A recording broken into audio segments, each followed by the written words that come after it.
Meus estimados irmãos e irmãs, muito boa noite. É muito bom encontrar cada um de vocês todas as quartas-feiras. Que Deus ilumine e abençoe nossas vidas, dando-nos paz e harmonia, para esse momento, esse encontro de corações, onde buscamos subsídio nessas obras tão importantes, cheias de informações, cheias de recados, buscando despertar nossos espíritos, que é a coleção A Vida no Mundo Espiritual, que fora trazida à lume da humanidade pelas mãos santificadas de Francisco Cândido Xavier, através do benfeitor André Luiz. Estamos estudando a obra número 5, que chama-se No Mundo Maior. Hoje, vamos estudar o capítulo 10 dessa maravilhosa obra, também chamado de Dolorosa Perda. Esse capítulo, como aliás todos os do livro, são de profunda importância no despertar de nossos espíritos. Estudamos a semana passada, o capítulo falava sobre a mediunidade, um assunto da maior importância dentro da doutrina espírita, vendo a importância e o trabalho maravilhoso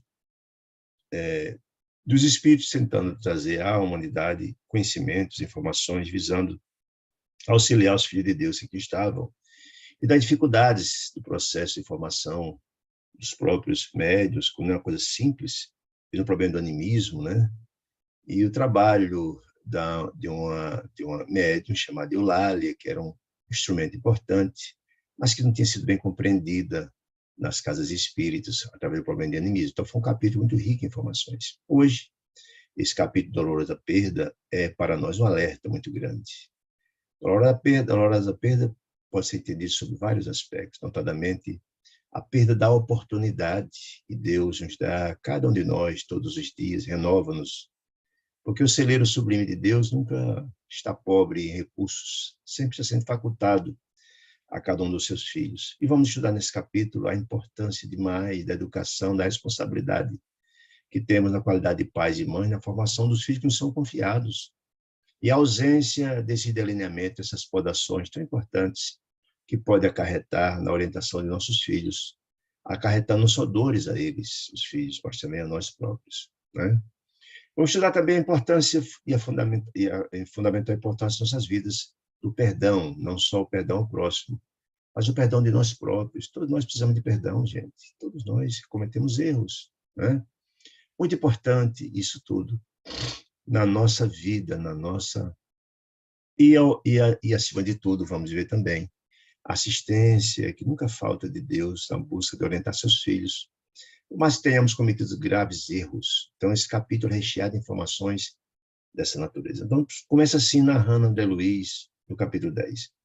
Dentro da noite, defrontamos um aflito coração materno. Outro aspecto que a gente vai ver aqui é a questão da intercessão, que já vimos em vários capítulos, e aqui não é diferente, né? Quem são essas criaturas que intercedem por nós?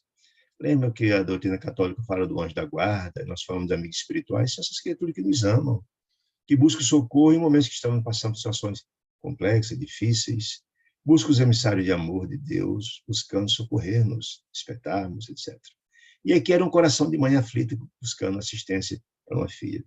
A entidade, a senhora que buscou, o grupo que buscou André Luiz e a Calderário, infundia compaixão, porque estava absolutamente aflita, né? Calderário, disse ela, ampara minha filha, Calderário, que está a minha desventurada filha. E Calderário já conhecia o problema, se escuta, ela piorou, né? O quadro dela piorou, deixando claro de que Calderário já conhecia a situação, né? Aí então a senhorinha, a mãezinha aflita, disse, Calderário piorou muito, muito mesmo, disse ela, de lábios trêmulos, que mostrava a profunda aflição que aquela mãezinha estava. Disse mais a mãezinha, olha, ela enlouqueceu de tudo. Ou seja, lembra que quando a gente estudou, desde o começo do livro, André Luiz disse que as tarefas que estavam a cargo de Calderário eram tarefas de alta significação, eram questões limítrofes, de pessoas que estavam enlouquecendo, outros que eram casos de suicídio, enfim, casos complexos, que ele disse que o conhecimento de que lançava a mão Calderário para tratar desses quadros limítrofes era uma espécie de psiquiatria iluminativa. Pronto, isso aqui é mais um caso que se enquadram, aliás, todo o livro é centralizado nessas informações, e as reverberações e as consequências dessas ações terríveis no cérebro humano, dentro daquela ideia que trouxe muito bem, de profunda beleza, de Calderaro, de que nosso cérebro é uma espécie de palácio de 3 andares, que nós estudamos várias vezes, e hoje ele vai enfocar de novo essa questão. Então, disse ele perguntou Calderaro à mãezinha, e ela já perdeu a grande oportunidade? Ou seja, entendendo já de pronto que ele estava falando das oportunidades que nos são dadas por Deus, através da reencarnação, que a reencarnação é aquele instrumental que Deus nos concede, é o meio para atingirmos os fins, que é a felicidade, que é tudo que Deus deseja aos seus filhos. Então, quando ele pergunta, já perdeu a grande oportunidade? Ou seja, a oportunidade que foi dada à sua filhinha, ela perdeu? Ela jogou fora essa oportunidade que Deus lhes concedeu? Que às vezes comete desatinos terríveis, mas Deus é Pai misericordioso e bom, está sempre colocando a sua mão através desse emissário de amor para nos tirar do lamaçal, né? E aqui está claro, pela interrogação de pronto, que algo assim estava acontecendo. Então a mãe diz, não, ela não perdeu ainda. Mas como está enlouquecida, só está à beira de um desastre extremo, ou seja, à beira de jogar fora a oportunidade sublime que Deus lhe concedeu de resgatar, de restaurar, de transformar, de seguir seu caminho na busca da autoiluminação. Para dizer que ela enlouqueceu. Quando você enlouquece, você perde a razão, você perde o tino, perde a noção de consequência de seus atos, né? Prometeu ao orientador Calderaro, em breves minutos, ia assisti-la, né? E voltou, então, Calderaro a conversar com André Luiz. Eu adoro a didática de André Luiz. Aliás, essa didática, segundo Emmanuel, foi traçada no mundo espiritual, toda essa obra foi traçada lá, e tem um processo didático extraordinário. Ora, antes de, propriamente dito, André Luiz analisar o caso da jovem, que está a filha dessa senhorinha, ele traz um sumário.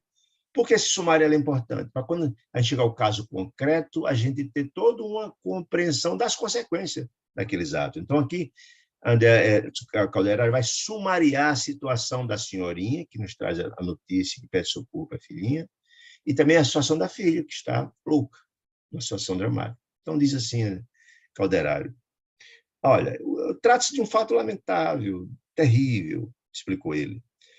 Esse fato envolve duas questões centrais. Primeiro, a leviandade. O leviano é aquele que não mede as consequências de seus atos. Aquele que não tem compreensão de seus atos, não mede as consequências de suas situações. Se ele é leviano, a possibilidade da bancarrota de seus atos, a possibilidade de dar errado, porque o leviano não só pesa as consequências de seus atos. E de ódio. E o ódio é um sentimento extremado. O ódio é um sentimento contrário ao perdão, ao amor, à luz, à fraternidade. O ódio, quando são presentes duas questões, a leviandade, que a pessoa não mede, não se preocupa com as consequências de seus atos. E o ódio, disse ele, são elementos perversores, onde, estando presentes essas duas questões, são raríssimas possibilidades de dar êxito, porque o ódio é aquele sentimento terrível, que é contrário à caridade, ao amor e à fraternidade. E Deus, que é o Pai misericordioso e bom, está sempre nos dando possibilidades a gente transformar o zelo de ódio em aliança de amor. Mas é preciso que a gente queira. Deus é Pai misericordioso e bom, mas não violenta nosso desejo, não violenta nossas possibilidades. Bom, então ele já está dizendo que o caso envolve leviandade e ódio, que é uma situação muito difícil. Disse, ó, a irmã que se despediu, assim, a mãezinha, deixou, quando desencarnou, 8 anos, uma filhinha na Terra. 8 anos ela desencarnou, a senhora que veio pedir socorro para a filha. Essa menina, filha única dessa senhora, foi criada com mimos excessivos. E aqui, de pronto, já põe aqui, eu botei. Essas informações que estão em parênteses são minhas. O perigo que essa ação acontece. A gente não entende que a maternidade e a paternidade é um laço sublime. Deus nos confia os filhos para orientá-los. Nos confia, os filhos são nossos. Não, são irmãos na grande família de Deus, mas nos são confiados esses filhos para dar a eles orientações, mostrar o caminho. Nós temos responsabilidades imensas quanto à orientação desses filhos. Se a gente não os orienta de forma adequada, isso surgirá sofrimento aos filhos que não foram orientados adequadamente. E o sofrimento dos filhos, os pais sofrem profundamente. Nós estamos acostumados a ver isso na doutrina espírita, que quando a missão não é bem sucedida da reencarnação, o sofrimento dos filhos, porque o amor é um sentimento inquebrantável, é o sofrimento dos pais. A gente viu lá em André Luiz como a mãezinha dele sofria com a situação dele, né? Por outro lado, tem outro aspecto importante. na hora que a gente abre mão de dar as orientações e podar os filhos na hora certa, também surgirá a responsabilidade dos pais que foram, vamos dizer assim, omissos nas suas missões sublimes. Isso é importante. Também, quando diz, olha, criar com excessivos mimos, nós vamos ver que, primeiro, André Luiz mostra lá atrás que o processo de reencarnação ele tem um ciclo. Ele não só, a reencarnação não cumpre quando o nascimento da criança, não, vai até cerca de 12 anos. É aquela fase que, diz André Luiz, importantíssima dos pais fazer a podação das más inclinações dos filhos. E a imagem que me vem muito adequada, como, na verdade, os filhos, por mais rebeldes que possam ser, essa fase ele é profundamente influenciável pela atitude dos pais, é aquela a situação do oleiro, aquela criatura que trabalha com argila, aquele artesão que trabalha com argila. Enquanto a argila está mole, ele pode fazer os contornos da peça que ele quer fazer. O filho é mais ou menos assim. Nessa fase, até se concretizar a reencarnação, 12 anos, o filho é amoldável. Por que é amoldável, diz André Luiz? Porque até então você não tem absoluta consciência de quem foi você. Não é lembrar do fato passado, não se trata disso, não. As responsabilidades, você só vai assumir o seu psique completo quando se completa a reencarnação. Até aí você ainda está amoldando. Você, na verdade, é muito possível de ser transformado, de ser renovado. Quando se completa esse ciclo completo, esse ciclo sem tomar os delineamentos, a possibilidade dos pais modificar e fazer os contornos e fazer as podações do filho fica muito mais difícil. É como a peça de argila que depois que ela endurece, vai para o forno, quebra, mas mudar é difícil. Os filhos são mais ou menos assim. Por isso que ele fala aqui, ó, criado sob mimos excessível, a jovem desenvolveu-se, cresceu na ignorância do trabalho e da responsabilidade. Gente, o trabalho é absolutamente importante na formação de cada um de nós. O trabalho educa as criaturas, o trabalho nos traz responsabilidade, o trabalho nos traz disciplina, o trabalho nos dá a ideia da construção, a ideia da utilidade, a ideia de que a gente pode construir algo. O trabalho não é só o ganha-pão da gente, que é muito importante, mas é fundamental no processo de responsabilidade da vida, de maturidade, de assumir responsabilidades. O trabalho nos traz isso. Porque se não tivermos responsabilidade, nós estamos tendo as consequências de todo esse processo. Então, os pais que, na verdade, negligenciam no trabalho, de colocar os filhos para desenvolver atividade e trabalho, estão perdendo oportunidades fundamentais de dizer a ele como a vida é difícil, que não é possível cultivar um campo ou distrair do campo a cultura, o fruto, se você não colocar a enxada na terra. Não tem como fazer isso, não é milagre. Não é possível colher sem plantar. Essa questão é fundamental. E a responsabilidade, que é uma coisa casada um ao outro. Como é que ele pode crescer sem responsabilidade? O filho só vai ter senso de responsabilidade se ele enfrentar as dificuldades, as obrigações, as responsabilidades que tem que ter. Ele vai ter que enfrentar a dificuldade do trabalho. Porque a gente não entende, acha que criar os filhos com mimo excessivo, fazer tudo que ele quer, quem está fazendo um bem, é um grave erro. Porque os filhos não vão ter os pais eternamente, não. Nós estamos apresentando um mundo a nossos filhos irreal, que o mundo real é difícil, o mundo real tem dificuldades, o mundo real tem podações, o mundo real tem barreiras graves.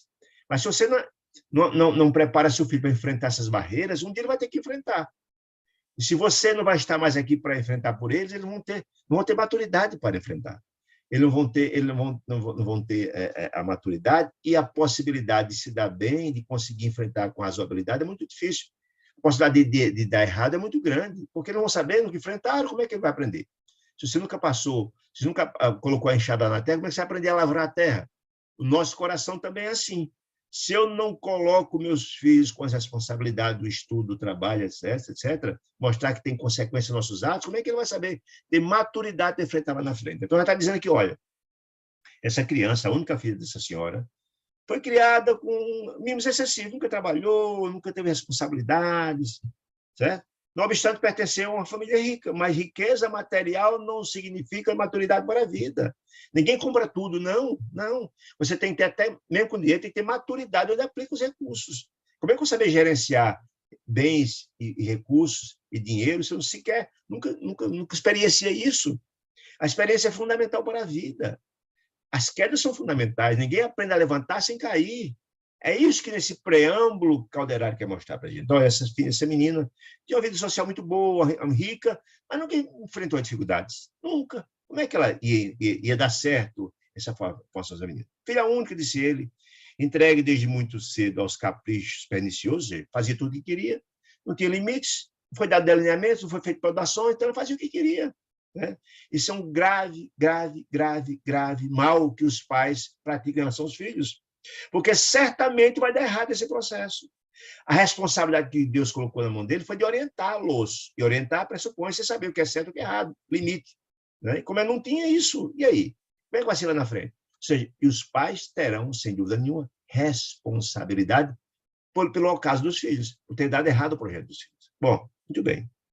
Então, logo se achou, disse Calderari, sem a materna assistência, com a mãezinha desencarnou 8 anos atrás, no plano carnal, essa menina que não tinha noção de nada, nunca trabalhou em responsabilidade, ela foi, utilizou o poder do dinheiro, da dominação, não tinha noção de limite. Então, dominou o governante, subornou, pagou, fez e aconteceu. Subornou criados, pagou a criados para nada dizer o pai dos desmandos que cometia, dos erros graves. O pai não sabia nada que ela pagava os criados. Subornava servidor público para os demandos dela, né? Burlou a vigilância paterna. O pai nada sabia. O pai achando que a filha era uma equilibrada. Não, porque ela comprava todo dia dinheiro fácil. Não tinha maturidade, mas tinha dinheiro. Não tinha formação, responsabilidade de caráter. Não tinha formação moral de caráter. Não tinha as travas morais da responsabilidade, o que é certo, o que é errado. Não, nunca foi dado isso. Então, ela se sentia solta para cometer os abusos, né? E cercado de facilidades materiais, sem muito dinheiro, vida fácil, precipitou-se. Ou seja, caiu no abismo, porque não sabia se conduzir. Precipitou-se. Aos 20 anos, veja bem, na flor da idade, aos 20 anos, aos desvarios da vida mundana, ou seja, excesso de toda a natureza, de drogas, de bebida, de sexo desregrado, porque não tinha sentimento de limite, não tinha compreensão de que precisava ter uma vida, as consequências usadas, não tinha. Veja aí a danosidade da falta de delineamentos. Muito bem. Continuou a narrativa de Calderari. Desprotegida de quê? Da orientação materna, que não tinha mais. O pai não sabia de nada. Via comprando, ela comprava todo mundo, mas os pais não sabiam de nada. Então, era um desastre total. Era um enredo fadado ao desastre. Né? Desprotegida de quem? Do delineamento da mãe, da orientação, da tutela da mãe. Assim, pelas circunstâncias, não se preparou convenientemente para enfrentar os problemas de resgate próprio. Ou seja, estamos dizendo aqui, Calderari, além de ela não ter os filtros da vida, não saber, ela ainda tinha nessa reencarnação um resgate gravíssimo. Como é que você vai resgatar uma coisa grave, um resgate difícil, se você não tem maturidade? Como? Se você não tem vivência, se você não tem senso de responsabilidade, você vai ter maturidade para enfrentar um momento de dor, de angústia, de renúncia? Não vai. Então, veja aí as responsabilidades dos pais, nós, pais, avós, etc., na formação dos filhos. Então, essa menina foi criada fazendo tudo que queria. E o mais, ela tinha um resgate grave e não soube enfrentar essa responsabilidade do resgate, porque não foi dado esse delineamento que ela precisava. Que os pais tivessem feito tudo que podia. E se ela resvalasse para o caminho do erro, a responsabilidade era dela. Mas aí faltou também e surge a responsabilidade dos pais. Muito bem. Sem a proteção espiritual peculiar da pobreza, ou seja, é importante a gente aprender a suar no dia a dia, aprender a lutar pelos bens, aprender pelo pão de cada dia. Você passa a aprender a valorar as coisas. Ela nunca lutou pelo que queria, nunca suou, nunca lutou, nunca botou enxada na terra, nunca fez nada por ninguém, né? Sem abençoar estímulos dos obstáculos materiais, a falta de coisas que você luta, se esforça, estuda, se desdobra para arranjar o pão de cada dia, ela é muito importante para você aprender a valorar as coisas. Porque uma coisa é você ter coisas, outra coisa é você ser. Ser e ter são duas coisas muito graves. Só ter coisas não lhe gabarita, não lhe qualifica para enfrentar a vida. Não. Ter coisas, ninguém compra tudo. Não. Nem compra solidariedade, amor, nada disso. O ser é que é importante. Você só aprende a ser, a representar algo para alguém, se você aprender a valorizar as coisas. Quais são minhas ações, as consequências dos meus atos? Eu preciso aprender a ser, a representar algo para alguém, e não só comprar coisas. Não foi dado isso a ela. Muito bem. E tendo tendo contra, além de ter tido essa maturidade zero, a facilidade, e tendo contra as suas necessidades íntimas, a profunda beleza, olha aí, outra questão interessante, ou seja, além de ter nada dessa maturidade para trás, ainda tinha uma prova rude, que é a beleza física.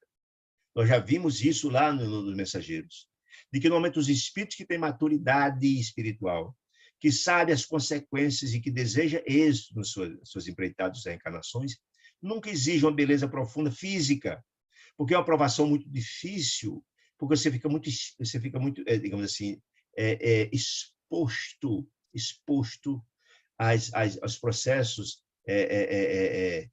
de obsessão. Você passa a ser um centro de atração pela sua beleza, a ser muito estimulado, a ser muito obsidiado, não só do ponto de vista espiritual, pelos encarnados mesmo, que busca essa pessoa, homem ou mulher, pelas atrações físicas. Isso é um problema sério. E traz orgulho. Se é uma pessoa que tem a beleza física e não tem maturidade espiritual, você começa a abusar disso, a tirar vantagem disso. E ela não tinha maturidade espiritual, então era uma mulher profundamente bonita, muito jovem, muito bonita, 20 anos de idade, né? Essa é uma questão. Não só a prova da beleza é grave, mas a prova do dinheiro também. É muito fácil constatar isso. As pessoas que não têm nada na vida do ponto de vista material e que na loteria sozinho, raramente têm maturidade para entender. Então, ter poder, dinheiro e beleza são provas gravíssimas que a gente tem visto nos relatos da doutrina espírita, dos casos que muitos não conseguiram trabalhar bem essas questões. Então, além disso tudo, ela era uma mulher profundamente bonita. Então, a pobrezinha renasceu. Ainda mais, ela tinha isso tudo, ela renasceu seguida de perto. Não por um inimigo propriamente dito, não, mas por um cúmplice. Significa cúmplice? Alguém que cometeu os graves crimes, erros no passado. E essa reencarnação tinha a ideia deles virem juntos para se recompatibilizar, para se repactuar, para colocar, é a oportunidade que Deus dá através da reencarnação, entre o caminho da autoiluminação, a transformar o zelo de ódio em aliança de amor.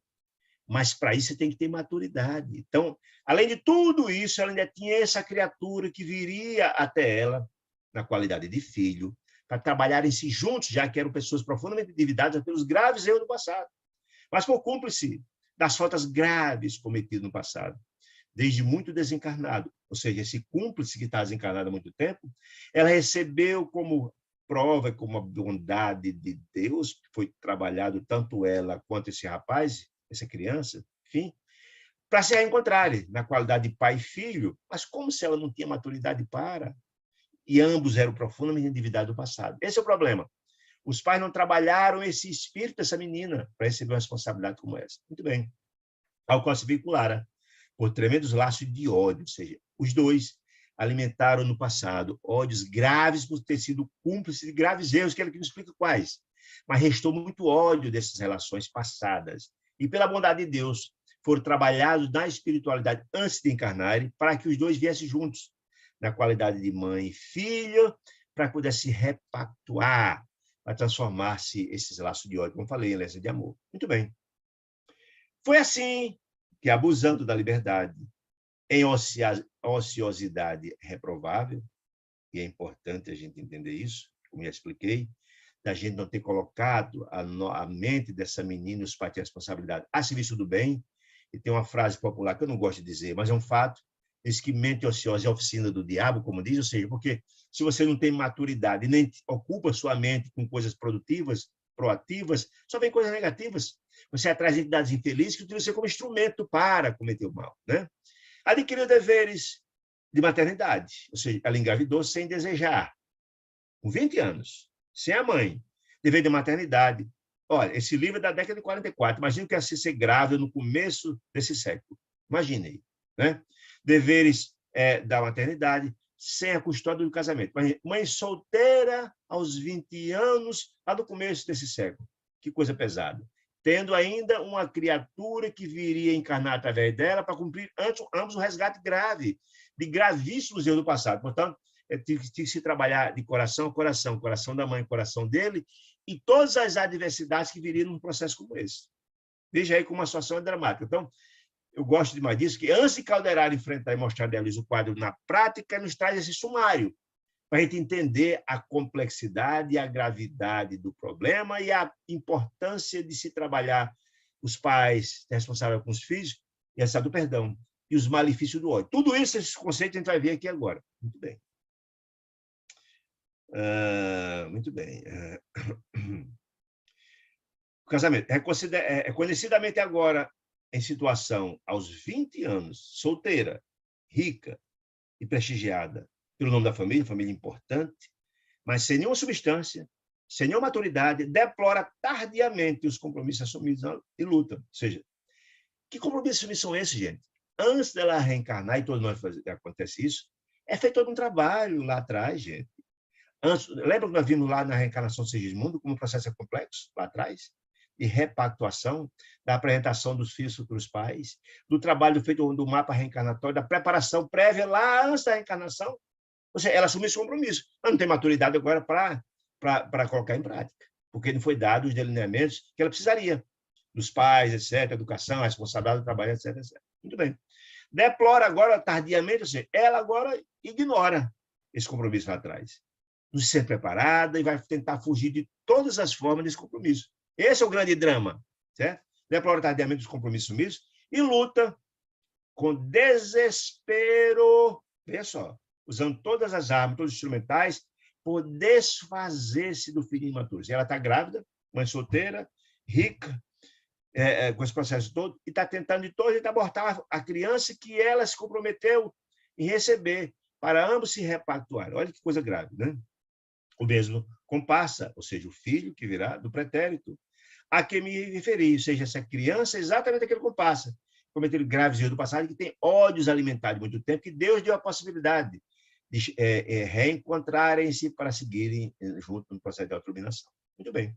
Esse infeliz, disse ele, por acréscimo da misericórdia divina, que é Deus é Pai misericordioso e bom, e deu essa possibilidade para os dois se repactuarem, busca esse infeliz, através do renascimento, busca destarte, aproveitar o erro da ex-companheira para a realização de serviço redentor. Por que o erro? Porque ela engravidou por imprudência. Por imprudência. E o jovem, a criança encarnada, queria ser filho dela para encontrar a repactuação. Isso foi uma criança da misericórdia de Deus que deu essa possibilidade. Se fosse um casamento, seria ótimo. Como ela se precipitou, veio assim. E foi mais difícil ainda o processo todo. Busca. Mas ele, a criança que está chegando, veio com grandes esperanças de, enfim, encontrar o caminho da redenção e da transformação. Busca, muito bem. Com a supervisão do nosso maioral. O que significa essa supervisão do maioral? Ou seja, ninguém passa por um processo de reencarnação sem a ajuda dos mentores espirituais. Eu faço supervisão do nosso maioral, ou seja, veja, o calderário está aí como um agente de Deus, utilizando-se, como André Luiz, para assistir essa criatura. Mas não é só pelo desejo dele, não, está a serviço de Deus. Quando ele fala aqui, ó, sobre a supervisão do nosso maiorais, são dos emissários. Lembra que lá no começo do livro, André Luiz fala de que, na verdade, o próprio calderário atuava sobre a assistência, sobre a orientação de Eusébio, aquele benfeitor? Muito bem. Está falando desses maiorais. Ninguém está desassistido. Há todo um delineamento em nome de Deus, da assistência de Deus aos seus filhos. Muito bem. Ante o espanto, que inopinadamente ressaltaram, André ficou muito assustado com aquela história toda, sabendo que a reencarnação constitui uma bênção, é o caminho, é o meio para atingir os fins, não é? Que se concretiza com a ajuda superior. Ninguém reencarna desassistido, gente. Ninguém está desassistido, não. Ninguém é colocado aqui como se coloca, não, sem proteção, não. Todos nós estamos sob um trabalho imenso de assistência. Basta ver, quem se lembra da reencarnação Segismundo, como o trabalho é complexo, difícil, né? O assistente, calderário, tranquilizou. Meu filho, disse calderário André, Deus é pai, amoroso e sábio, que sempre, né, sempre converte as próprias faltas em remédio amargo, que nos cure e fortaleça. A dor ensina a gemer, diz o popular. Ou seja, nós temos que pagar sequinho por sequinho, como dizia Jesus, sim. E nós vamos enfrentar a luta, vamos arar o campo pedregoso para poder ter um fruto vindouro. Não é possível colher sem plantar, é isso que quero dizer. Muito bem. Foi assim que a Cecília, que é o nome da jovem, da moça, a mãe daquela senhorinha, a filha daquela senhorinha, a demente, ou seja, ela estava louca, situação é tão dramática que ela está demente. Que dentro de pouco visitaremos. Aí André Luiz Caldeirão fez um grande sumário da situação. Recolheu de sua leviandade, ou seja, da falta de responsabilidade, etc., mesma, o extremo recurso para retificar com a vida, ou seja, ela que cometeu graves erros no passado, Deus lhe deu a possibilidade. Que leviandade que ela está fazendo? Do sexo sem responsabilidade, jovem, engravidou sem o casamento, naquela época era algo muito grave, e engravidou. Então, da leviandade dela, Deus encontrou o recurso extremo para que ela engravidasse, para que aquela dívida fosse quitada. Muito bem. Entretanto, a infortunada criatura reage ferozmente ao socorro divino, ou seja, Deus lhe deu uma possibilidade extraordinária, manda os emissários de amor, fazer tudo por ela, mas ela faz o vídeo mercador. Mas ela reage ferozmente ao recurso divino, com a conduta lastimável e perversa. Ou seja, ela estava tentando, de todas as maneiras, nós vamos ver, abortar a criança, fugir às responsabilidades para a qual ela assumiu lá atrás. Ninguém vem para cá sem um trabalho prévio. Não, é tudo feito lá atrás. Nós vimos isso lá nos livros anteriores. Aí diz, olha, eu coopero no trabalho de assistência aérea há um tempo, né? De alguma semana para cá, fazendo tudo que é possível, né? Em virtude das reiteradas e comovedoras intercessões maternas. Lembra que só da intercessão? Nós, anjos de guarda que intercede por nós, a mãezinha foi pedir aos emissários de Deus ajuda para a filha, para que seja bem-sucedida. Nós já vimos que há uma supervisão de onde a gente reencarna. Da colônia espiritual que a gente reencarna, há uma supervisão. E mesmo assim, toda a prece feita de pedido de intercessão, ela tem repercussão, nos diz o ministro Clarence, lá no livro da Terra e o Céu, no primeiro capítulo, onde está mais na frente. Bom, e comedores reiteradas, sim, coopero reiteradas e comoventes intercessões maternas junto dos nossos superiores. Então, quer dizer, isso, Calderari está aí cumprindo determinação superior. Já vem lá de cima a ordem. A ordem, nosso lar, muito possivelmente de Eusébio. Olha, cuide aí. É o trabalho da equipe espiritual. Ninguém faz um trabalho isoladamente, não, gente. Há uma cadeia. Há toda uma cadeia de Deus, até onde nós somos recebidos desse trabalho de assistência aos filhos de Deus. Muito bem.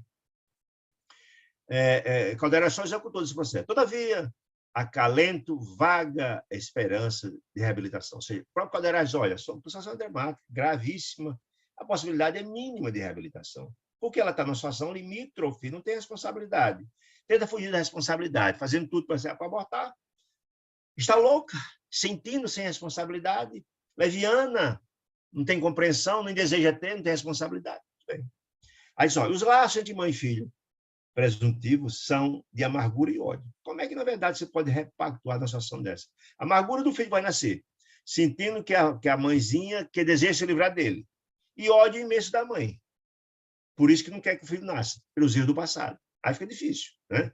Os laços são esses. Não existe entendimento, compreensão, não. A amargura do filho que sabe que é devedor e deseja se repactuar, pagar, mas a mãe não deseja. Consubstanciando essa energia desequilibrante. Essas energias são muito difíceis de se compatibilizar na gravidez, quer dizer isso. Tais vínculos de ódio e amargura traduzem a ocorrência em que o espírito feminino, de mulher, há que recolher-se ao santuário da renúncia e da esperança para poder ter vitória.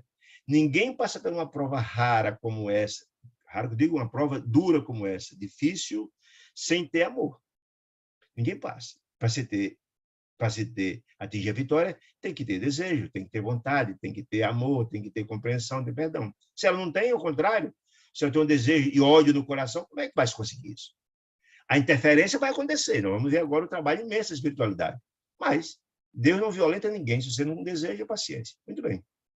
Para isso, para nivelar caminhos salvadores, disse ele, salvadores, e aperfeiçoar sentimentos, o Supremo Senhor, o Deus Pai misericordioso e bom, criou o tépido e veludoso ninho de amor materno. Ou seja, a maternidade é esse instrumento sagrado, onde há encontro de corações, os adversários do passado, pela convivência entre mãe e filho, onde, na verdade, o feto é alimentado pelas energias decorrentes do corpo da mãe.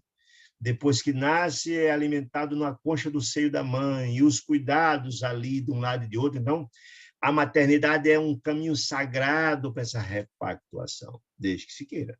Né? Contudo, disse ele, quando a mulher se rebela, insensível às sublimes vibrações da inspiração divina, que é inspirado por Deus, que deseja a repactuação dos seus filhos, é difícil, senão impossível, quando a mãe não colabora, executar o programa delineado. Que programa? De resgate. Que programa? De repactuação. Que programa?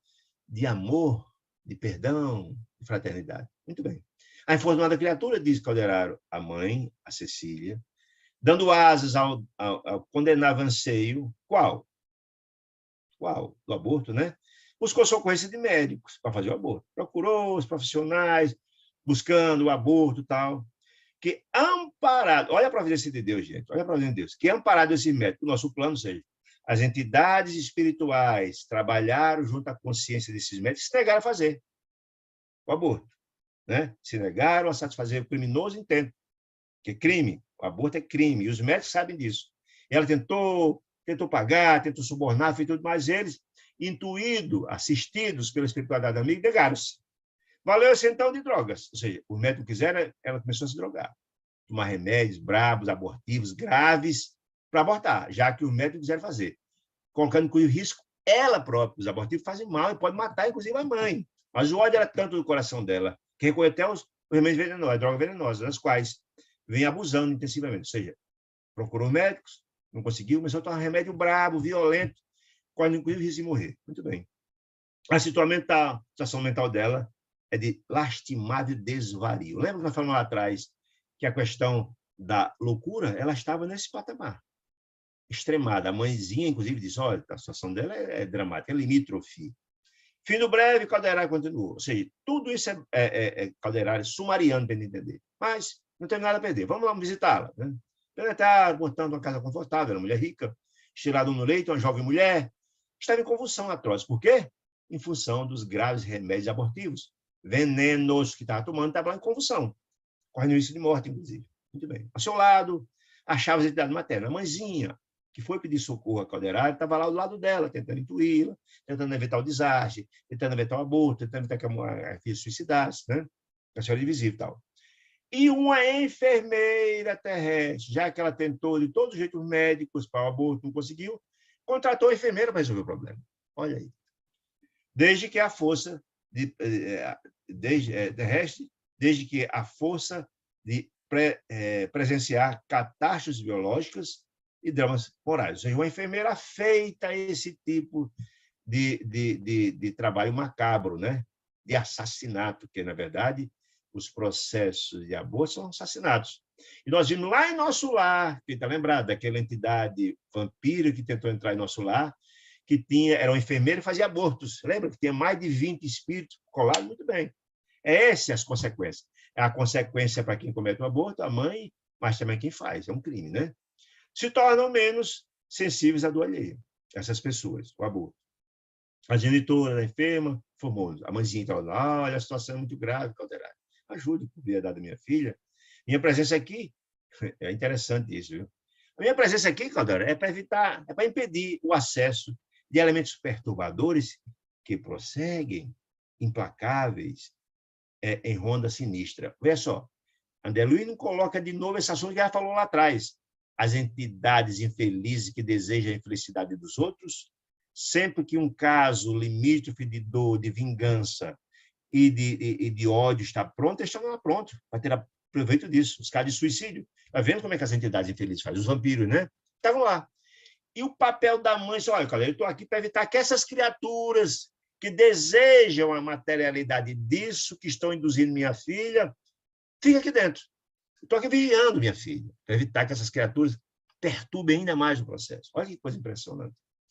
André não esclarece mais isso, porque lá atrás já esclareceu outras obras. Mas isso é fato, ela disse, claro, eu estou aqui na qualidade de vigilante, para evitar que algo mais grave aconteça e que essas entidades infelizes perturbem cada vez mais o processo se acentua. Calderaro inclinou sobre a doente, sobre a moça, sobre a Cecília, com calma e atencioso, e começou a cooperar. E pediu então dela, não, Luiz, coopere, se foi médico, meu filho, faça um exame aqui. Porque esse exame é interessante não só para André Luiz entender o processo, Mas aí ele entender e explicar para a gente através do livro. Isso é importante entender toda a dinâmica do trabalho. André Luiz não estava lá só para aprender, estava lá para fazer o livro e passar para essas informações. Coopera aí, meu filho, examine. Muito bem. Faça um fisiológico para poder passar a informação. Então, André Luiz começou a organizar e ficou comovido com o que viu. Né? A situação era dramática. A compaixão materna, dispensando a tristeza, narrativa referente ao embrião, que estava prestes a ser expulso. Estava prestes a acontecer o aborto. E aí André começa agora a narrar a situação orgânica da mãe, que nutre um ódio, que está tomando remédios venenosos e que está com a enfermeira ali pronta para fazer o aborto dela. Olha o drama. Olha aí. Muito bem. Circunscrito à tese de medicação, a mentes alucinadas, cabe-nos apenas dizer que a situação da jovem era deplorável. A síntese que André Luiz nos traz. Aí começa a colocar aqui algumas questões. Todos os centros endócrinos estavam em desordem. Os órgãos autônomos trabalhavam aceleradamente, o coração acusava estranha arritmia, as glândulas sudoríparas também, responsável para expulsar as toxinas. Que toxinas?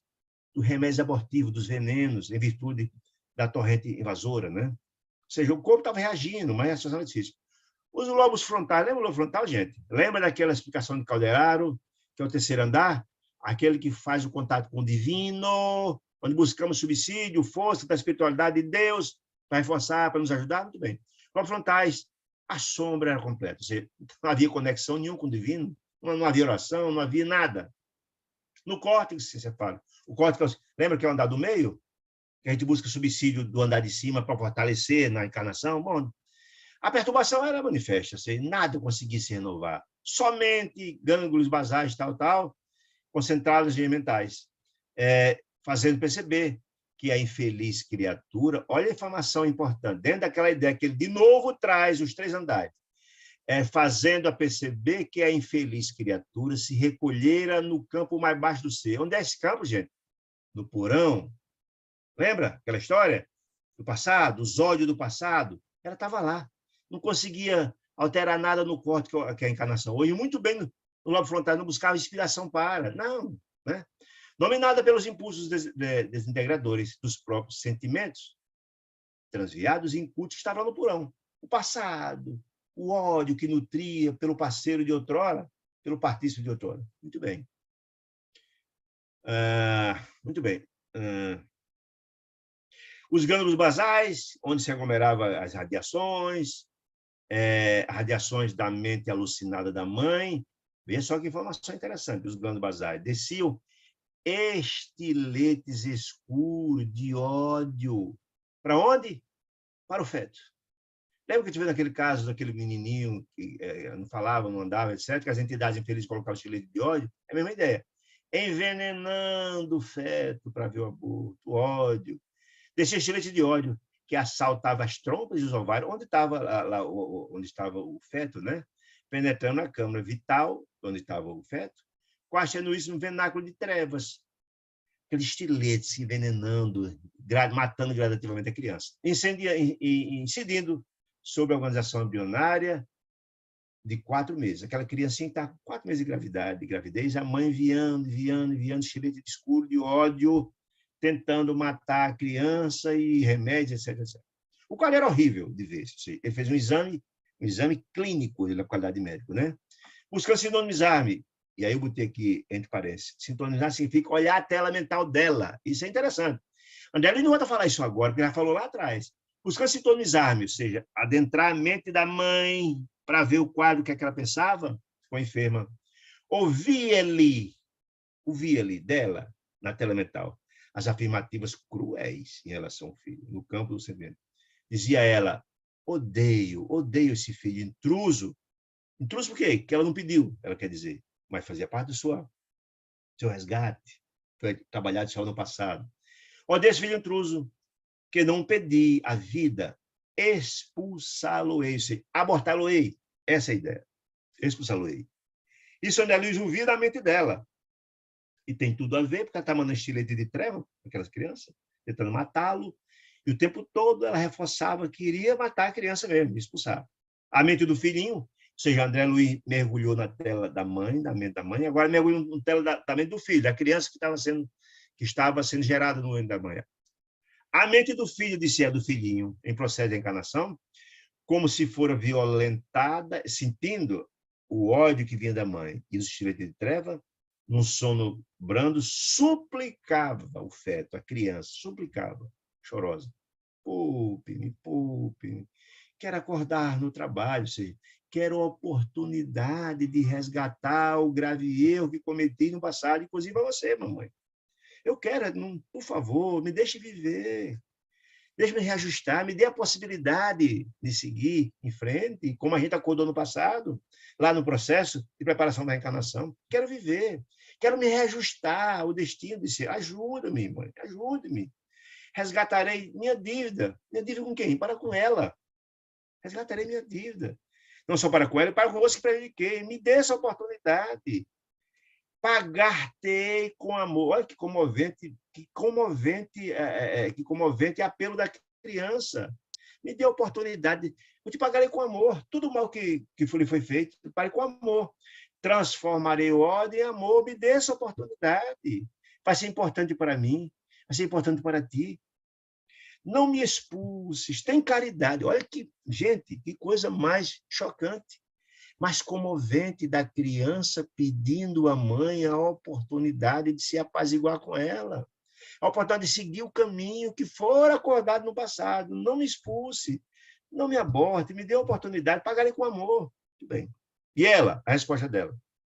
André Luiz fazendo aqui o cotejo das duas telementais, a tela da mãe, a mente da mãe e a mente do filho. Ela, nunca, nunca, amaldiçoado sejas, olha só, nenhuma complacência, não, nenhuma piedade, não, dizia a desventurada mentalmente. Prefiro morrer, disse ela, a receber-te nos braços. Envenenar-me a vida, disse ela, lembrando alguma coisa do passado. Perturba-se, dizem que ele, a presença dele no ventre dela, envenena a vida dele, pelo ódio que ela nutre por ele. Perturba o fato dele estar no ventre dela. Aí dizendo a mãe, detesto-te, morrerás, ou seja, decretou a morte do menino de qualquer jeito, da criança que estava lá, do feto. Por mais que os apelos cortassem o coração, por mais que os apertos fossem de humildade, de amor, de apelo, não. E os raios trevosos, aquele estilete escuro que fala, os raios trevosos continuavam descendo, atingindo a criança. O raio de ódio, o raio de ódio, o raio de ódio, né? A jarra contínua. Aí eu boto aqui, mas vai no terrível poder do ódio, destrutivo.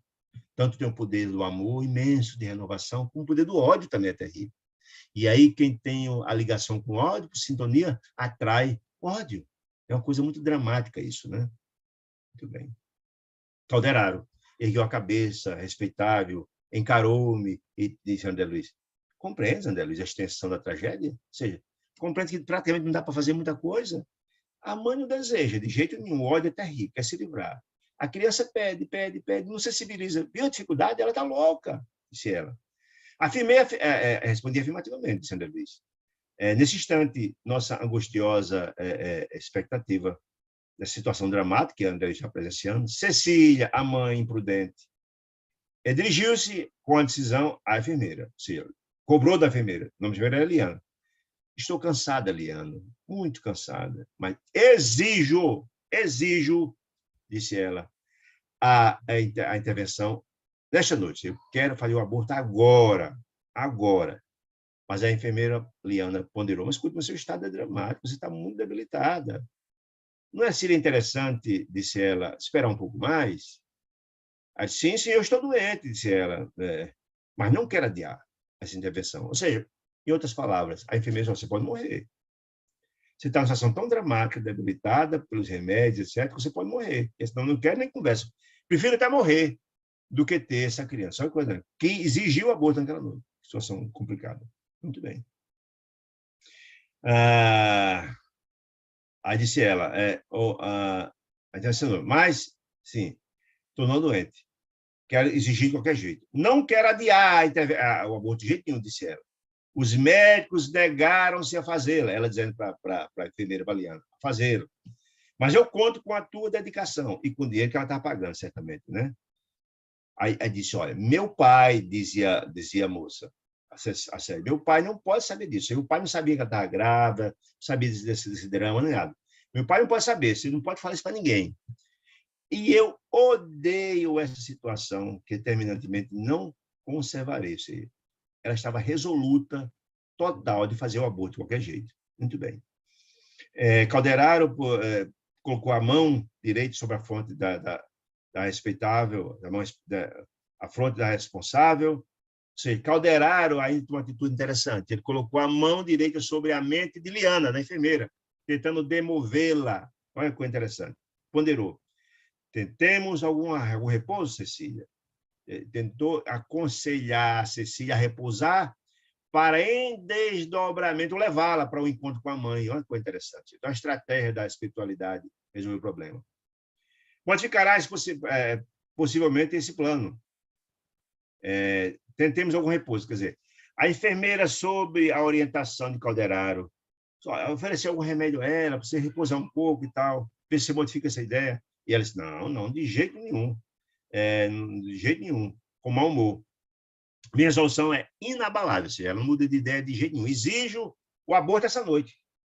Malgrado a negativa reperemptória, o remédio que foi dado por Liana pela enfermeira, ela tomou o sedativo, atendendo a influenciação indireta de Calderaro. A enfermeira deu o remédio para dormir, sob intenção de Calderaro, com o propósito de desdobrá-la. Consumara-se à medida que Calderaro quis, ela dormiu. Desligada parcialmente do sono, ou seja, ela foi desdobrada pela situação calmante do remédio. Calderaro aplicou fluidos magnéticos, aplicou sobre... Quando o espírito de Cecília se desdobra, certamente a faixa vibratória entre André Luiz e Calderaro, e ela é muito diferente, mas ele colocou um material, ele colocou fluido magnético sobre do aparelho visual dela, e ela passou a ver. A gente já viu isso em outras narrativas lá atrás. Passou a ver, então, tanto Calderaro quanto André Luiz, e o mais importante, ver a mãezinha, o espírito da mãe dela, que foi ali apelar. Foi o último desesperado ato, né? Viu a mãe, ela passou a ver Calderaro e a mãezinha, né? E olhou a mãe meio assustada. Reparei com tudo que a mãezinha exuberava, copiou o pranto. A mãe estava desesperada a ver a situação dela, ela sabia a situação era dramática. A filha se mantinha. A filha viu a mãe, que tinha desencarnado 8 anos, e nem ficou impassível, não se emocionou, nada. Viu como ela era dura, né? Estava numa situação dramática. Não obstante o assombro de ver a mãe, mas estava dura, não se sensibilizou. A mãezinha, desencarnada, avançou sobre a filha, abraçou-se e pediu. Olha que cena comovente, gente. Primeiro, ela não tinha sensibilizado em nada com o pedido do filho, e pediu, pelo amor de Deus. Agora, de novo, a mãezinha, que desencarnada, ela viu a mãe pela primeira vez. E também não se emocionou, ficou impassível. E a mãe correu, se abraçou com ela, disse, minha filha querida, venham aqui, porque não te quero abalance a sinistra aventura que planejo. Qual? O aborto. Não faça isso, minha filha, pelo amor de Deus. Reconsidere a atitude mental e harmonize com a vida. Ou seja, volte a si, veja as consequências de seus atos. Recebe minhas...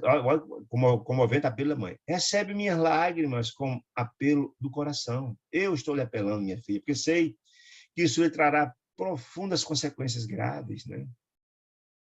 Por piedade, ouve-me. A mãe pediu. Me ouve, minha filha. Não te precipite nas trevas, como quando a mão divina te abre as portas da luz. Está aqui todo mundo a serviço. Eu, Calderaro, todo mundo aqui, em nome de Deus, tentando iluminar sua consciência, tentando evitar essa catástrofe. Nunca é tarde, minha filha, para começar. Cecília.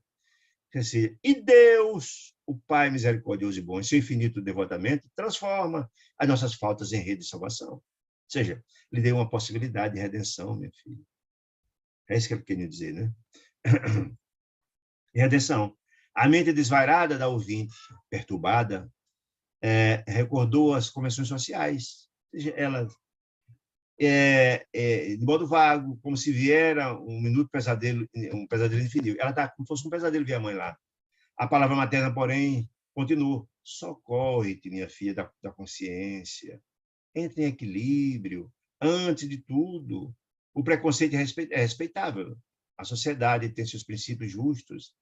Entretanto, muitas vezes, minha filhinha, surge um momento na esfera do destino e da dor, ou seja, um ponto em que, na verdade, se o amor que nos é chamado, a gente ignora o chamado, vem a dor retificadora.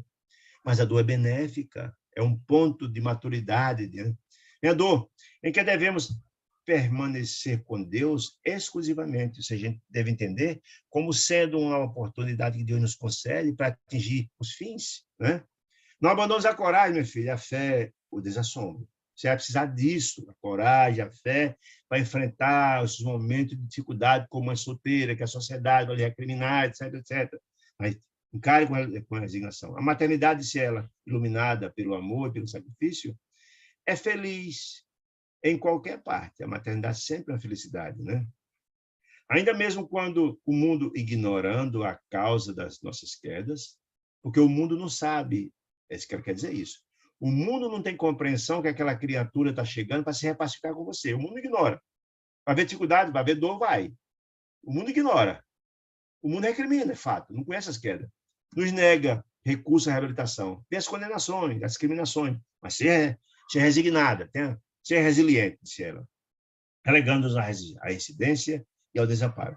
Mesmo que tudo isso acontecer, tenha fé, tenha resignação, crê em Deus, sigamos em frente. Por agora, defrontarás com a torrente de lágrimas, o temporal da incompreensão e da intolerância, desgastará teu rosto. Você passará por graves momentos, passará por dificuldades muito grandes, mas a colheita virá lá na frente, é o que a mãe está dizendo, né?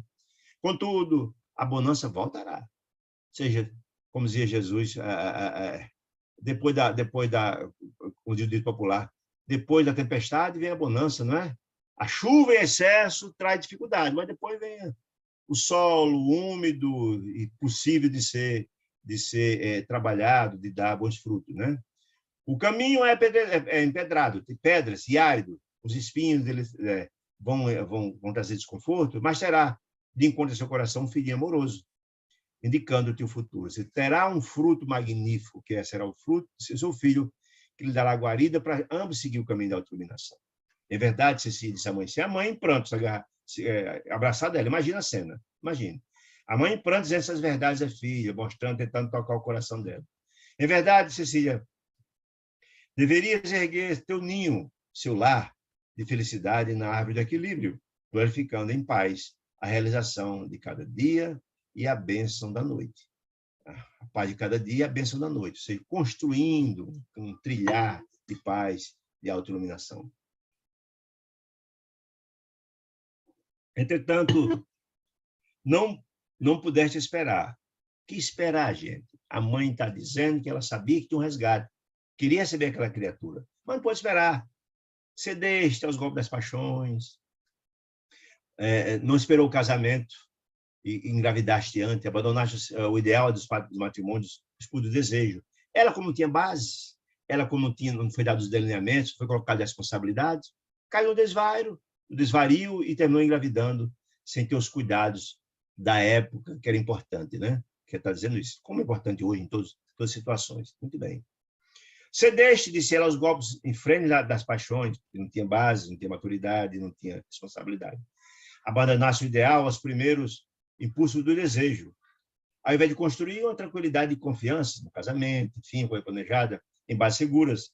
Elegeste o caminho perigoso da precipitação. E volto a dizer, isso no começo do século era algo muito mais complexo.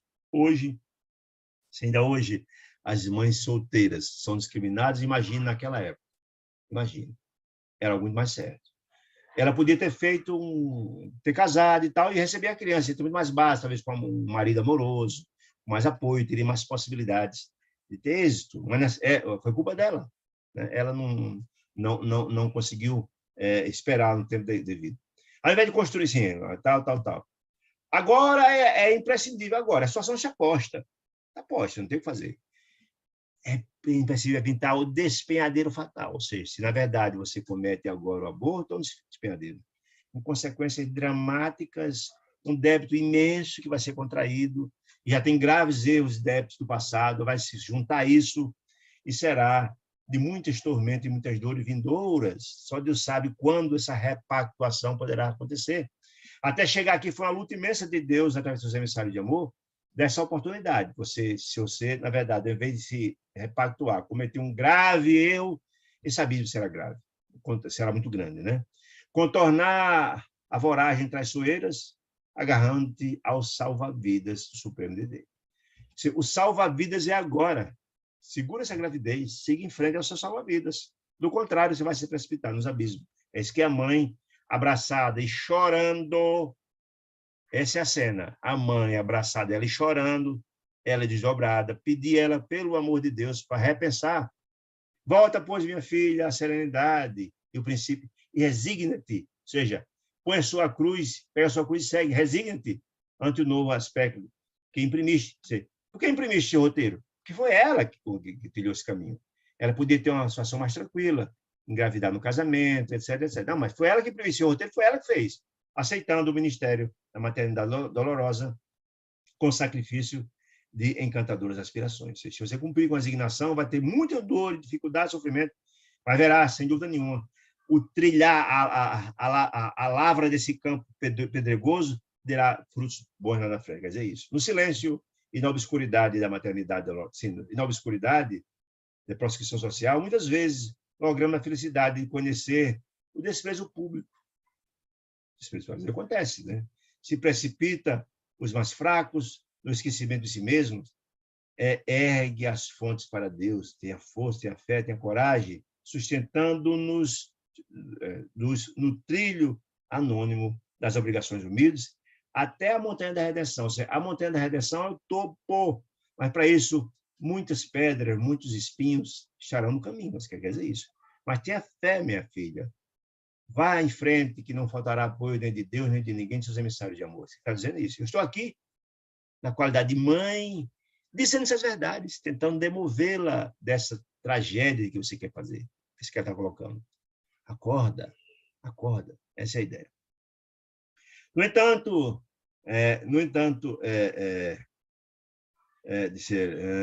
sim, a conduzindo aqui. É provável que teu pai te amaldiçoe, que o pai dela sequer sabia que está grávida. Mas é possível que teu pai se amaldiçoe, que os nossos entes mais caros da família na Terra não te temos, cabe por tentar lhe aviltar. Ou seja, abandoná-la. No entanto, que martírio, disse ela, que sofrimento não enobrecerá o espírito disposto ao resgate dos seus débitos. Está resgatando o débito dela. A dívida é sua, você tem que resgatar. Mas aquilo que luta não será importante o resgate dos seus débitos. O grande beneficiário será você, disse ela, com dedicação e bem serenidade e dor. Ou seja, há dois se gemer, diz no popular, né? Não será melhor a coroa de espinhos que Jesus colocou em sua cabeça, na fronte, que o monte de brasa da consciência? Olha aí a informação. Não será melhor você pegar o esforço da sua cruz de espinhos do que a consciência culpada? Essa monte de brasa significa isso. É uma consciência culpada, uma mente culpada do crime grave que você vai cometer, que a mente, nós já vimos, já lhe mostra que é o tribunal mais inclemente de todos. É isso que está dizendo isso. Não é importante, não será a coroa de espinho da paz de consciência do que ter uma consciência culpada? O mal, disse ela, pode perder-nos e transviar o mal. Mas o bem, minha filha, retifica sempre. O mal é o caminho das sombras, das dores, e o bem retifica, mesmo com alguma dor, mas retifica, nos leva à serenidade e o caminho luminoso. Além disso, disse ela, se é certo o padecimento da vergonha açoitará tua sensibilidade, a glória da maternidade, minha filha, resplanderá no teu caminho. Ou seja, esta é o caminho de luz, essa é a oportunidade de ouro que Deus está lhe dando. Você pagar os seus questões do passado e repacificar-se com esse irmão do passado, disse ela. Tuas lágrimas, disse ela, orvalharão uma flor querida. As lágrimas de sofrimento que ela prometeu passar, humilhações, e sublime, que será o teu filho. Carne de tua carne, ser do teu ser. Veja que discurso, que palavras doces, meigas, vindo no coração de mãe, gente, isso de sensibilizar. A possibilidade de sensibilização imensa, como nós já vimos, inclusive, nos livros anteriores, que a intervenção de mãe, muitas das vezes, é possível de redimir. Mas nessa menina estava com o coração muito duro. Estava profundamente louca e com ódio dentro do coração. Mesmo diante do amor imenso da mãe, não se sensibilizou. Muito bem. Que não fará no mundo uma mulher que sabe renunciar? Ou seja, que colheita não virá de um coração dedicado ao bem? Traduzindo. A tormenta rugirá, disse ela, virá. Mas sempre fora de teu coração. Porque lá dentro do seu coração, as tormentas são externas, lá dentro do seu coração, no santuário divino do amor, encontrarás a ti mesmo, o poder da paz até a vitória. Ou seja, as mudanças, como dizia Calderaro no capítulo passado, não acontecem de fora para dentro, não, é de dentro para fora. Se seu coração, Jesus, onde estará o seu coração, está seu tesouro. Se você está com a ideia de renovação, de transformação, isso acontecerá no seu coração. Não vem de fora. De fora poderá vir as tormentas, os sofrimentos, as implicações. Né? Atitude, disse ela, a vitória. A enferma escutava, quase indiferente, esse apelo, esse chororô da mãe, falando no coração, quase indiferente, disposta a não capitular. Ou seja, ela não arredou 1 milímetro mesmo diante de todo o apelo do coração de mãe, em prantos. Recebia os apelos maternos, sem alteração de atitude. A mãezinha, porém, mobilizando todos os recursos a seu alcance, prosseguia, fazendo o apelo ao coração dela, após o intervalo. Disse, ouve, Cecília. A mãe é desesperada, porque vi que a filha nem sequer se abalançava, nem sensibilizava. Ouve, Cecília, não fique nessa atitude impassível, insensível, né? Não fique, minha filha. Ainda é tempo. Olha aí. Não se isole do cérebro, do coração, disse ela. Ou seja, em conclusão, não deixe o seu ódio adentrar do seu cérebro, adentrar seu coração. Não isole, a fim de que teu raciocínio se beneficie com o sentimento, de modo a venceres a prova áspera. Só cabe a você. Por mais que eu te ame, traduzindo a mãe dizendo, por mais que eu te ame, eu não posso cumprir a missão que é sua. Não posso. A dívida é sua. Preciso que você entenda isso. Muito bem. Não te detenhas em primazia de forma física. Ou seja, o que a mãe está dizendo? Não se preocupe apenas que você vai engravidar e a barriga vai crescer, e seu corpo não vai ficar tão belo como era antes. Não, disse ela. Nem supões que a beleza espiritual e eterna erga seu tempo no corpo de carne, entrando para o pó. Então, olha, esse corpo bonito, belo aí que você tem, vai virar pó. Você não vai ter ele eternamente. Muito mais importante que a beleza física, a beleza do espírito, disse ela. Esse é que é importante. Valorize mais a beleza do espírito. Ilumine, porque esse corpo bonito que você está preocupado numa barriga crescer e o corpo entrar, isso vai virar pó. É apenas a vestimenta do seu espírito. Em outras palavras, é isso que ela quer dizer. Muito bem. Muito bem. A morte virá, disse ela com o tempo, trazendo a realidade, trazendo a realidade que confunde a ilusão.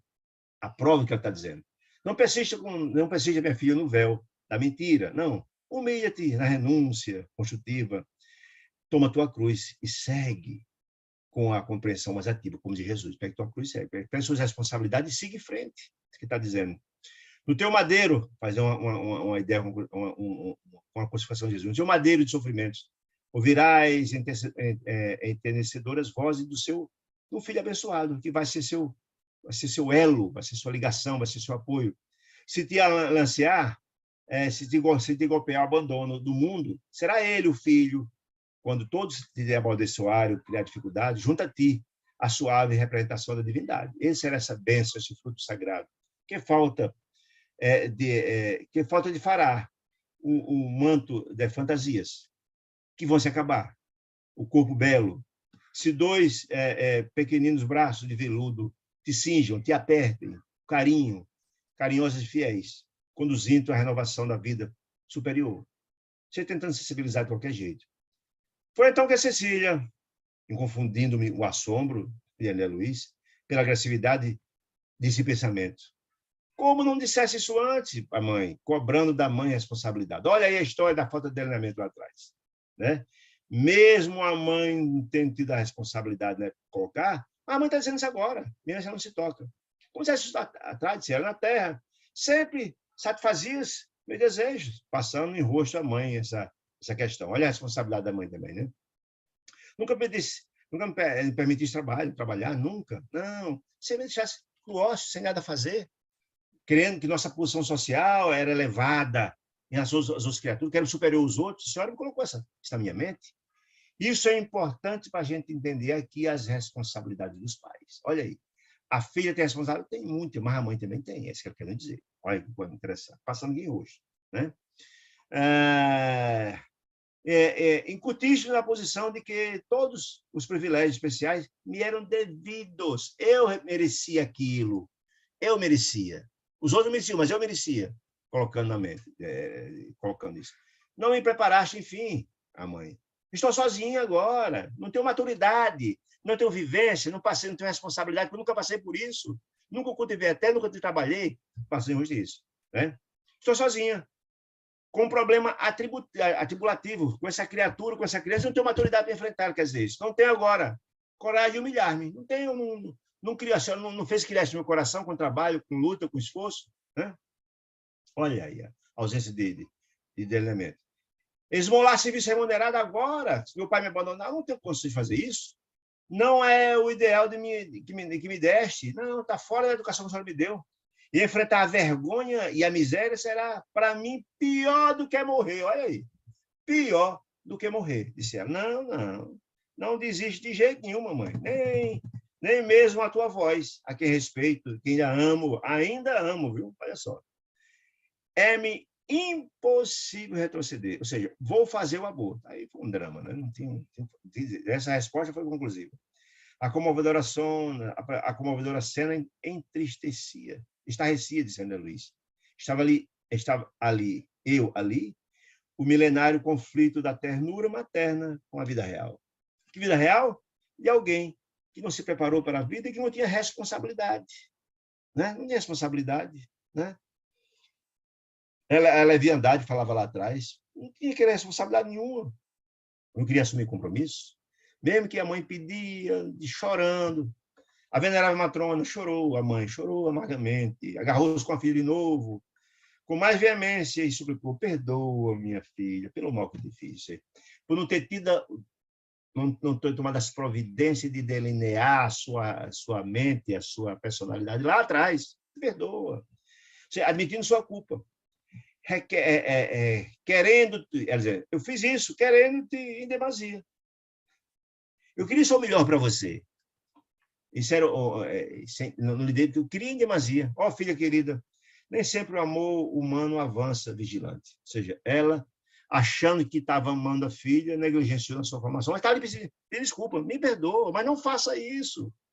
Por vezes, a cegueira, disse ela, nos compele a erros clamorosos, disse a mãezinha, que só o golpe da morte me extingue. Tem a história de que o amor é cego, não é? Por amor faz coisas absurdas. Pronto.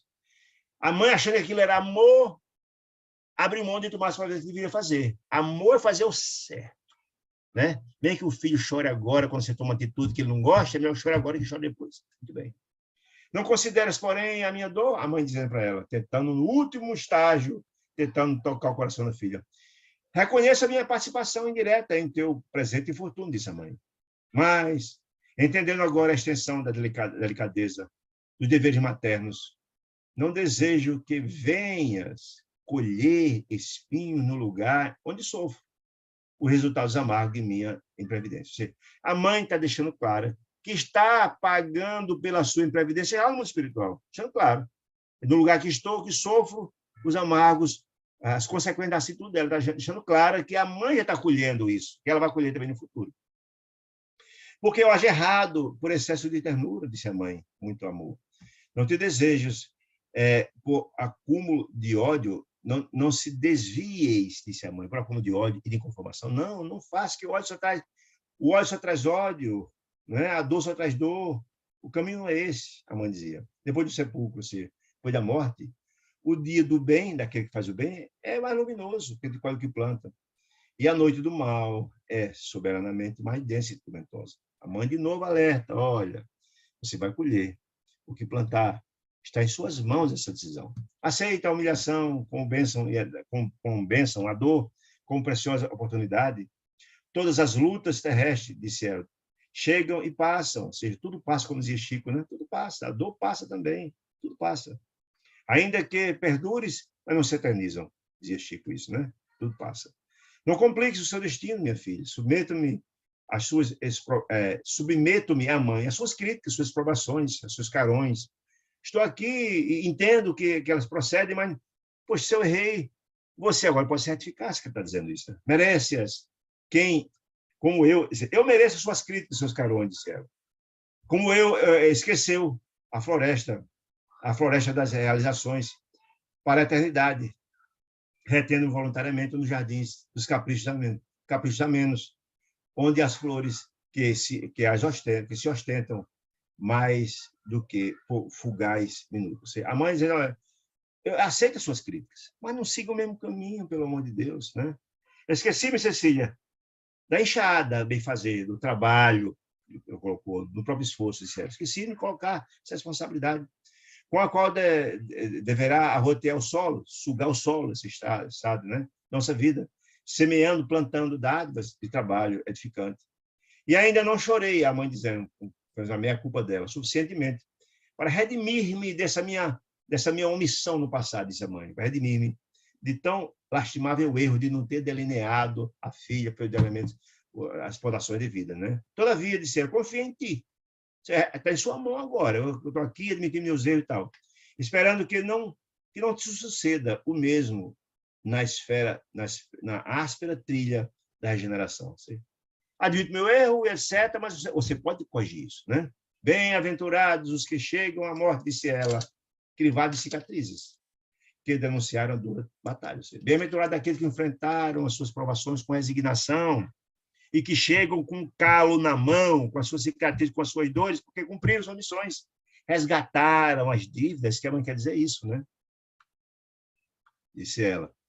Para esses que enfrentaram suas provações com determinação, uma perene era de paz fulgará o horizonte, porquanto a realidade não o surpreende quando o frio do túmulo lhes assopra o coração.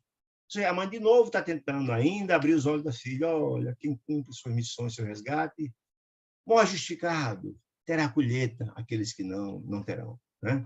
A verdade, disse ela, se lhes faz amiga generosa. A verdade, essa é a verdade que a mãe tem. A esperança e a compreensão lhes serão companheiras fiéis, se cumprirem. Né? Retorna, minha filha, a ti mesmo. Retorna à razão, minha filha. Tudo que eu falei a você, retorna, cai em si. Estou mostrando as dores, estou mostrando que eu estou colhendo aqui as dores, os espinhos por não ter cumprido minha missão. Estou mostrando a você. Restaura a coragem, o otimismo, disse ela. Malgrado as nuvens ameaçadoras que te pairam na mente em delírio. Que nuvens? A história terrível de não cumprir a missão que foi colocada no aborto, né? Ainda é tempo, minha filha, ainda é tempo. Esse apelo final, chorando e abraçado. Olha que coisa. Ainda é tempo, né? A enferma, contudo, a Cecília, fez extremo esforço para voltar à carne. Ela estava desdobrada, né?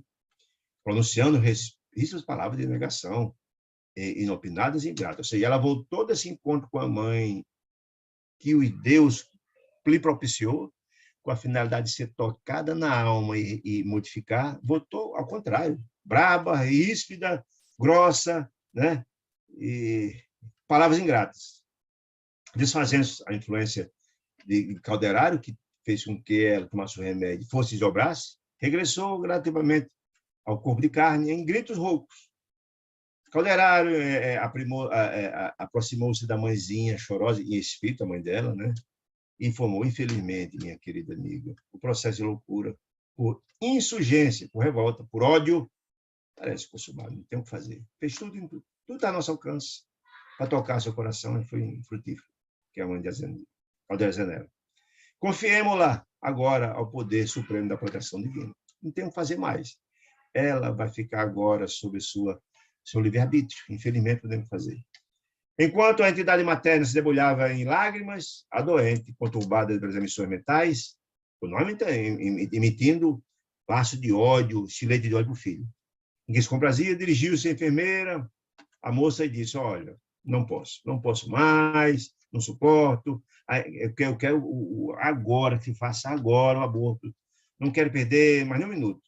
Fixando a companheira por alguns instantes, com terrificante expressão, ajuntou. Tive um pesadelo horrível, eu ainda conto o encontro com a mãe, tive um pesadelo horrível, sonhei que minha mãe voltava da morte e me pedia paciência e caridade, vejam só. Não, de jeito nenhum, irei até o fim, preferirei o suicídio, afinal. Olha, duas coisas gravíssimas. Primeiro, o suicídio dela, gravíssimas consequências que a gente sabe. E matar o filho, que é o aborto, olha que coisa grave. Com as suas sensibilidades, mesmo encontrando a mãe, mesmo a mãe tendo feito todo o apelo, mesmo assim não sensibilizou. Inspirada por meu orientador, quem? A enfermeira. A enfermeira tentou ainda demovê-la. Inspirada por Calderaro, a enfermeira fez ainda várias ponderações, tentando modificar. Mas não seria, disse a enfermeira, se conveniente aguardar mais um tempo, Cecília? Não seria um sonho, uma providencial aviso? Será que não foi sua mãe mesmo que veio te pedir, implorar que você repensasse a sua atitude? Gente, isso a enfermeira falando inspirada por Calderaro. A última tentativa. O abatimento de Cecília era enorme, você já estava muito frágil, organicamente falando. Não se sentiria amparada? A enfermeira dizendo, você está muito abatida, minha filha. Não seria interessante você ser amparada você não se sentiria amparada pela intervenção divina? Você não acha que não foi a intervenção de Deus tentando ver se você muda a sua situação? Você está tão frágil. Julgava desse modo, oportuno adiar a decisão. Será que não é interessante deixar isso para outro dia, ver se você melhora, se você não repensa? Entretanto, não teve jeito. A paciência ficou irredutível. E com assombro de André Luiz Nosso, ante a genitora desencarnada, em pranto, a operação começou. Ou seja, o aborto começou com sinistros prognósticos. Para nós, que observam a cena, sensibilizadíssimos, disse ele, nunca supus, disse André Luiz, que a mente desequilibrada, louca como estava, pudesse infligir um mal ao próprio patrimônio. Ela cometeu um mal próprio, mesmo de ter tantos alertas da mãe, mostrando. Se alguém lutar contra si próprio, sabendo das consequências, e teria certamente uma colheita terrível. Mesmo assim, eu nunca imaginei que alguém, alertado como foi, cometesse um ato de tanto desatino, né? A desordem do cosmo fisiológico acentuou-se, instante a instante. Ou seja, na hora que começou o processo do aborto, a situação orgânica dela piorou muito, né? Penosamente surpreendido, disse André Luiz. Prossegui no exame. André Luiz começou examinando o corpo dela e tal, a situação. Verifiquei com espanto que o embrião, a criancinha, o reencarnante, reagia. Olha que coisa interessante. Ao ser violentado. Violentado por quem? Não só pelos feixes venenosos que ela mandava, mas pelas mãos da enfermeira que ia retirá-lo do útero da mãe.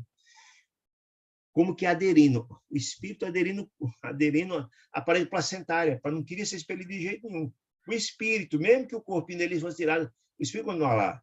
Os raios escuros, que partiu da mãe, as ventas de ódio, eram igualmente remitidos pela organização embrionária, estabelecendo maior desarmonia. Ou seja, a mãe continuava com seu ódio o tempo todo.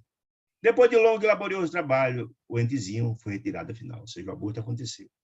Agora, veja as consequências, gente, de um ato como esse. Assombrado, reparei, todavia, que a ginecologista improvisada, que era enfermeira, subtraía do vaso feminino somente uma pequena porção de carne, que era o corpinho da criança, porque a entidade encarnante, o espírito, não. Como que se mantivesse atraída ao corpo materno, pelas forças vigorosas e indefiníveis, oferecia condições especialíssimas, adesa, junto, grudado ao corpo celular da mãe, que o expulsava. Ele continuou lá, saiu o corpo, o espírito dele ficou lá. E aí a coisa agora, tudo que a mãe falou em relação à filha, o desastre começar a acontecer agora aqui. Né? Você me desperta em um ato sinistro, pesadelo e sofrimento, refletia extremo desespero.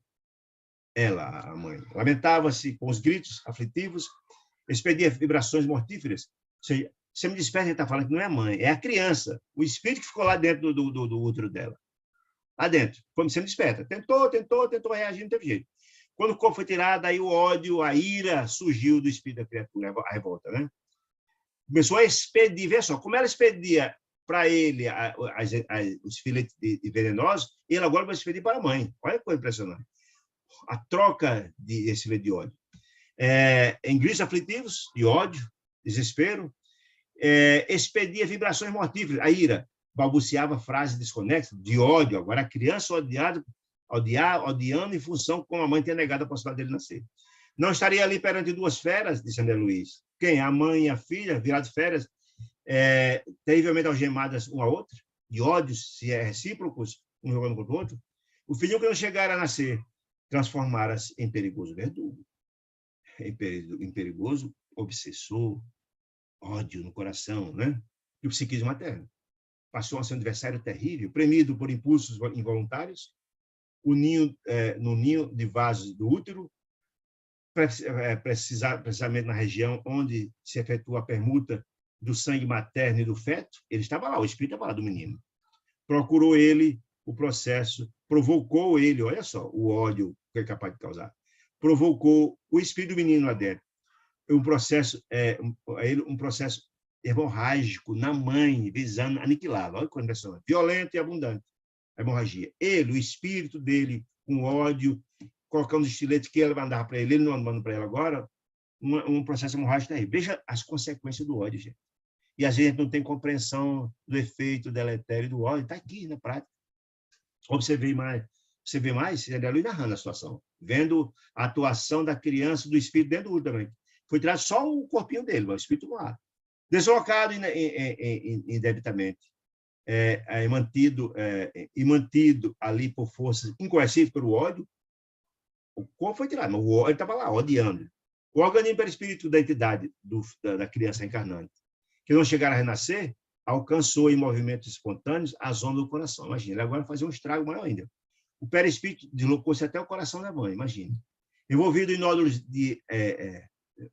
os nódulos da aurícula direita, perturbou as vias do estímulo, determinando choques tremendo no sistema nervoso central. Ou seja, uma violenta reação do espírito agora odiando, que antes suplicava ela para nascer, como ela mandava ódio, etc. Ela agora jogou toda a ira de encontro à mãe, a violenta reação. Então, a situação agravou o fluxo hemorrágico da mãe. Ou seja, ele tomou todas as providências para que a hemorragia acontecesse e acelerando ainda mais, tentando aniquilar a mãe, que assumiu intensidade imprevista, da hemorragia imensa, compelindo a enfermeira que fez o aborto a pedir socorros a outras pessoas, depois de delir, como pôde, vestir da sua falta. Ela tentou tirar todos os vestidos que tinha feito o aborto, para se livrar da responsabilidade criminal, inclusive, dela. Tentou, está passando mal, ele já chamando socorro para ela e tal. Odeio, clamava a mente materna em delírio. Ou seja, a mãe, mesmo a situação começa, ainda continua dizendo que odiava a criança, tal, sentindo a presença do filho. Ela sentia a presença dentro do seu corpo, a presença do espírito, e continuava o ódio do espírito da mãe com o do filho, através do filho na intimidade. Nunca embalarei o intruso que me lançaria vergonha. A mãe continuou lançando ódio para o filho. Ambos, mãe e filho, pareceu agora dizer mais exatamente, sintonizar na onda de ódio, porque a mente dele exibindo estranha forma. Que estranha forma é essa? Já viu que o ódio ele modifica o perispírito, já viu isso? Que é plástico, o ódio tem a capacidade de modificar. Pois aqui, estranha forma, o espírito do filho transformou-se, como fosse um monstrinho lá dentro. Olha, de estranha forma de apresentação aos meus olhos, André Luiz viu aquela como fosse um monstrinho lá dentro, uma criatura deformada ao espírito, pelo ódio, né? Respondia, a mãe dizia que odiava, e respondia, vingar-me-ei, olha que coisa terrível. Fazendo tudo para a mãe morrer, vingar-me-ei, pagarás ceitil por ceitil, dizia ele. Não te perdoarei, o filho dizendo para a mãe. Começou essa guerra interna de ódio, né? Não me deixasse reformar a minha luta, não deixasse, né?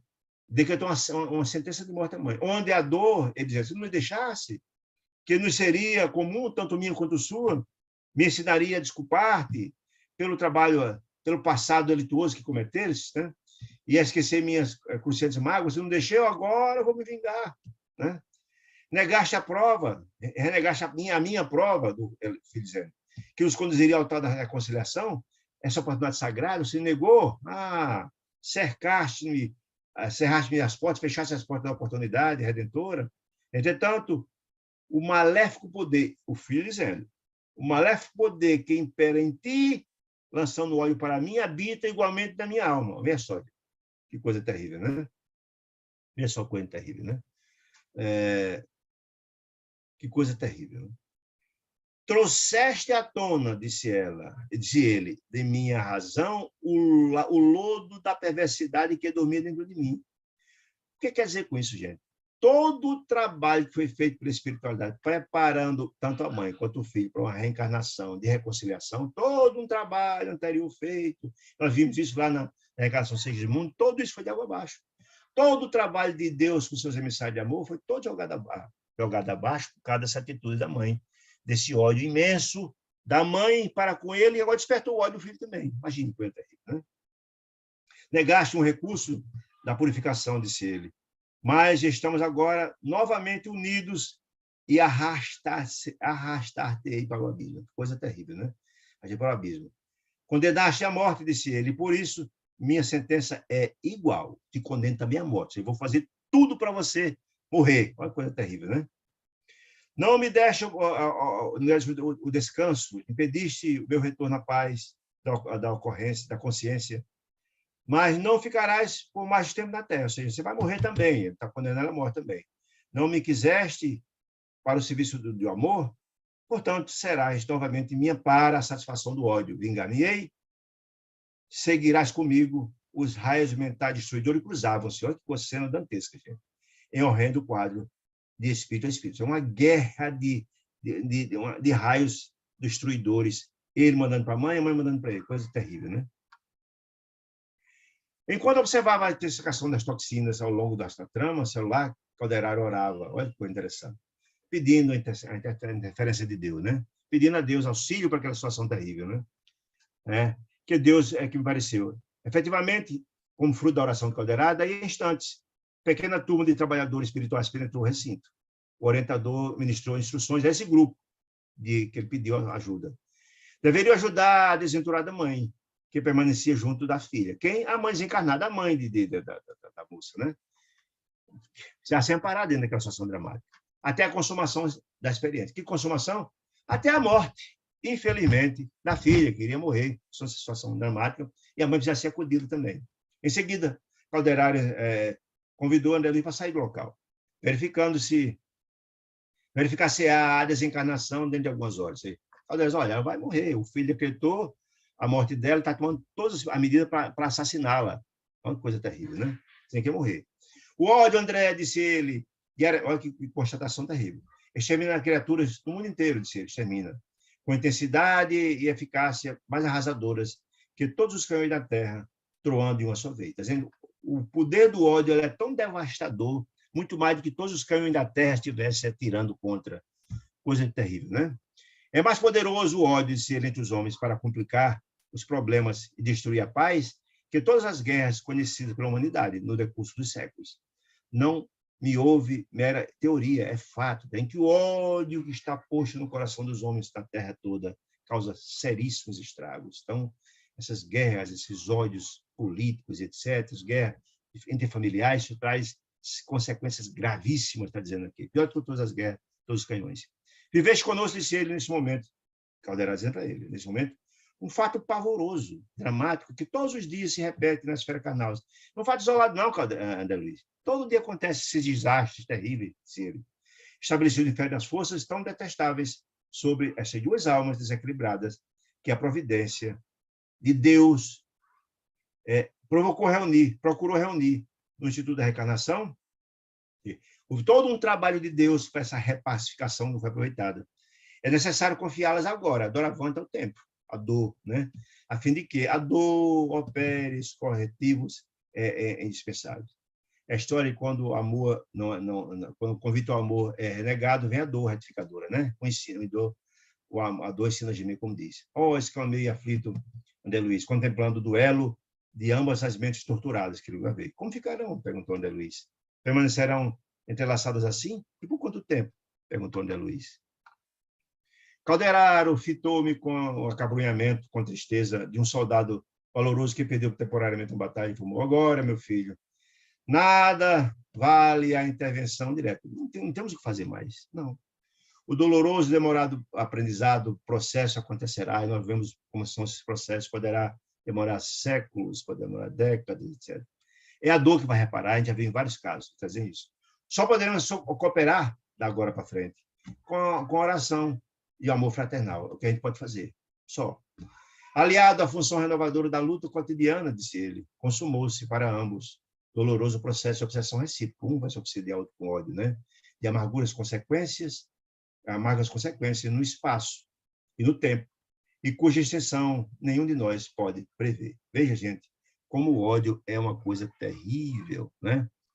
Todo o esforço de Deus no sentido de que elas, ao não se apaziguar, se fossem postas, mas por escolha deles, essas oportunidades não foram bem aproveitadas. Meus irmãos queridos, é um assunto interessantíssimo. Queria saber se ficou alguma dúvida. Se não ficou, queria agradecer demais a companhia de sempre, pedir que Deus ilumine e abençoe todos nós, que possamos assimilar em nossos corações esses ensinos sublimes, pedir que tenhamos todos uma noite e uma semana de muita paz e harmonia.